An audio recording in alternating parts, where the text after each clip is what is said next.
قابل غور ہے کہ کاش آقا کہے بلا کے مجھے. ہر عاشق رسول کی یہ تمنا ہونی چاہیے کہ کاش آقا کہے بلا کے مجھے دیکھ کیسا میرا مدینہ ہے. کاش آقا کہے بلا کے مجھے دیکھ کیسا میرا مدینہ ہے. اور عقل نے چن لیا ہے جنت کو, عقل نے چن لیا ہے جنت کو, مگر عشق کا فیصلہ مدینہ ہے.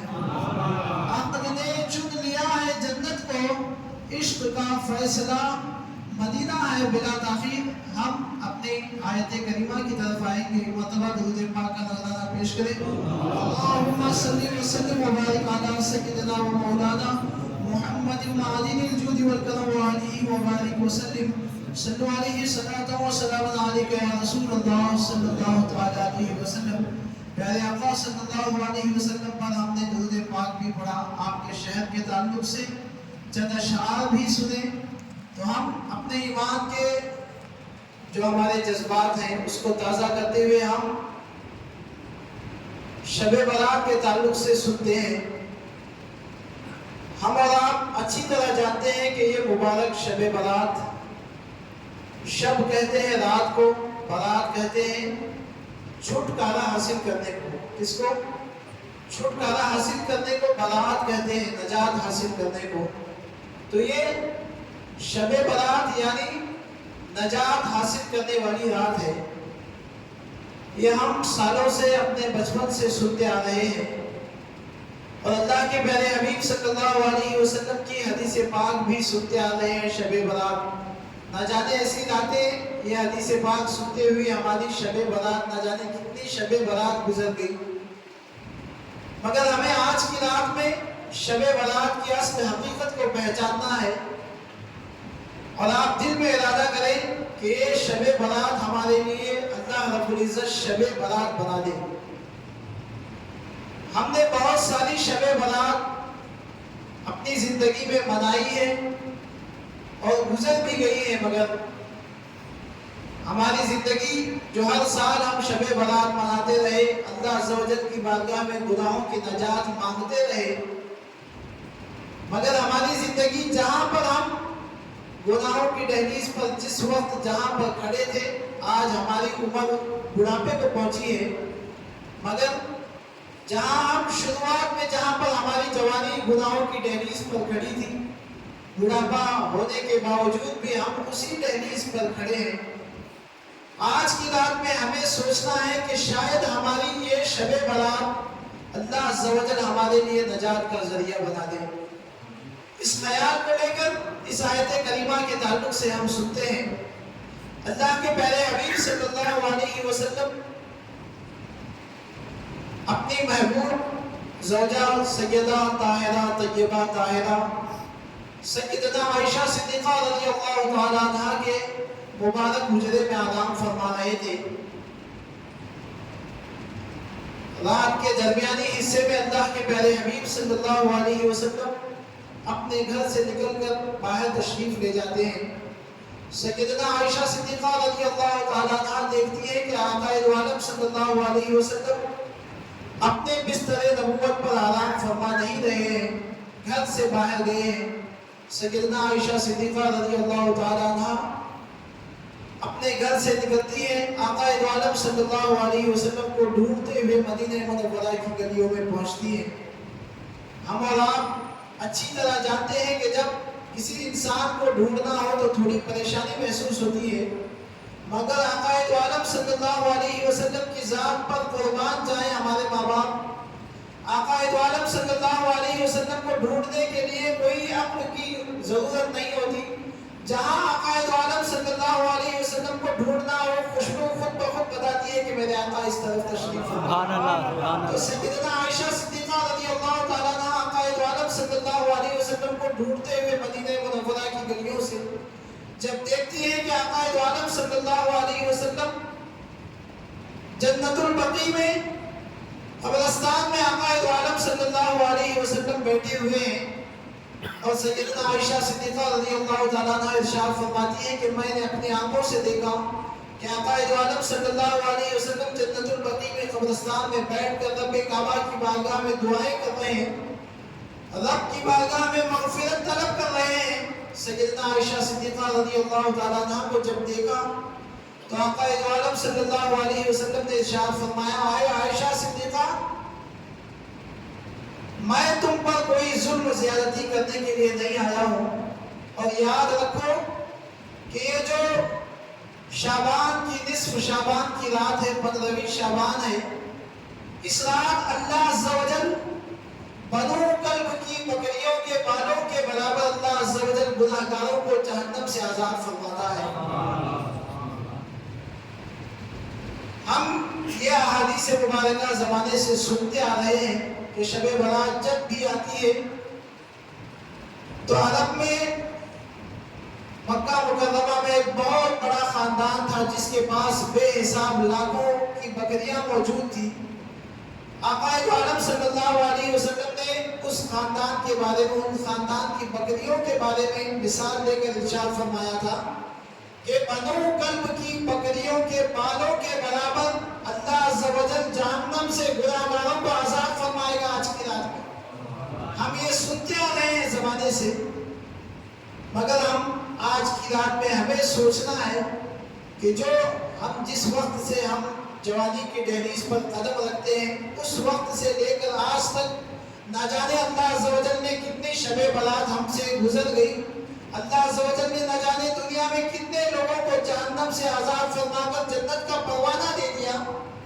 کیا ہم بھی ان لوگوں میں شامل ہیں جن کو اللہ نے جہنم سے آزاد فرما کر جنت کا پروانہ دیا ہے؟